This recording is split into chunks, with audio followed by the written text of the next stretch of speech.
Shalom Bapak Ibu Saudara sekalian, hari ini kita akan bersama-sama merenungkan Mazmur nomor 85 ayat 1 sampai dengan ayat yang ke-14. Saya percaya kita pasti pernah mengalami kesulitan, pergumulan, permasalahan atau kemalangan yang terjadi di dalam kehidupan kita. Atau barangkali sekarang kita sedang mengalami saat-saat seperti ini.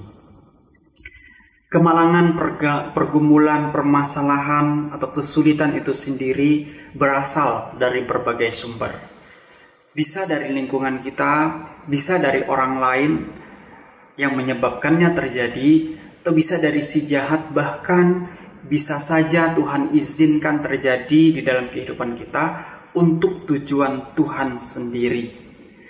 Dari sekian sumber kemalangan, pergumulan, permasalahan, kesulitan yang terjadi, kita mesti menyadari bahwa bisa saja hal itu muncul justru disebabkan dari ulah kita sendiri yang tidak takut akan Allah, yang menganggap enteng akan peringatan-peringatan Tuhan, padahal Tuhan telah berkali-kali memperingati kita, baik melalui firman-Nya, baik melalui orang lain, atau bahkan melalui berbagai hal yang tujuannya adalah kita mentaati dan mengikuti jalan Tuhan.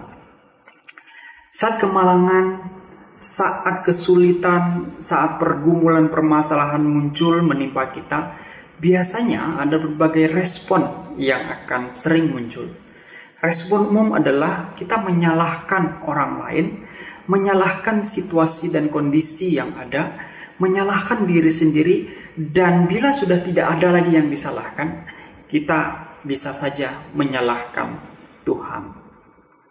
Di dalam bagian ini, pemazmur mengajarkan bahwa kesadaran tertinggi seseorang yang pernah mengalami kemalangan, kesulitan, pergumulan, permasalahan yang terjadi dalam hidupnya adalah bukan menyalahkan diri sendiri, bukan menyalahkan setan, bukan menyalahkan orang lain, bukan menyalahkan situasi dan kondisi, dan bukan menyalahkan Tuhan. Melainkan menyadari bahwa itu disebabkan oleh umat Allah sendiri yang acuh tak acuh akan Tuhan, yang tidak peduli akan teguran Tuhan dan menganggap enteng akan teguran dan nasihat, serta tidak mengikuti jalan Tuhan. Sehingga sampai pada satu titik Tuhan mengizinkan mereka dibuang dan mengalami berbagai kemalangan, kesulitan dan pergumulan yang begitu berat di masa pembuangan itu. Dan pemazmur menyadari akan hal ini. Dan di dalam kesadaran itu, setelah selesai dari pembuangan, hal pertama yang dilakukan adalah mereka bertobat. Dan kini kembali mereka diterima oleh Tuhan. Tuhan mengampuni mereka dan murka Tuhan reda terhadap mereka. Dan semua itu adalah anugerah Allah semata yang tidak memperhitungkan pelanggaran dan dosa mereka, seperti yang dijelaskan di ayat yang kedua sampai dengan ayat yang keempat. Baru kemudian mereka meminta pemulihan dari Tuhan untuk memulihkan keadaan mereka, seperti yang dijelaskan di ayat yang ke-5 sampai dengan ayat yang ke-8. Setelah itu kini mereka kembali kepada Allah, kepada titah dan firman-Nya, serta kepada jalan-Nya. Mazmur seperti menubuatkan akan datang kebaikan demi kebaikan yang terjadi, seperti yang dikatakan di ayat yang ke-9 sampai dengan ayat yang ke-14. Kadang-kadang hal yang sulit kita terima adalah kita sudah melakukan hal yang benar.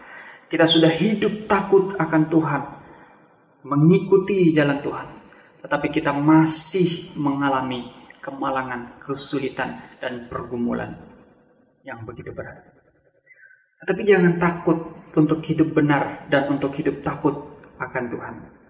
Kalau kita masih mengalami kesulitan dan pergumulan atau permasalahan hari ini, bisa saja itu Tuhan izinkan terjadi untuk tujuan Tuhan sendiri di dalam kehidupan kita. Tetapi hari ini, bila kita telah jauh daripada Tuhan, kembalilah kepadanya. Dia mau menerima kita kembali. Bila kita telah jatuh dan mungkin mengalami kemalangan, kesulitan, permasalahan, dan pergumulan di dalam kehidupan kita, mari kita bertobat dan kembali kepadanya dan berdoa memohon Tuhan memulihkan kita kembali. Amin. Kaulah Tuhanku yang tuntun jalan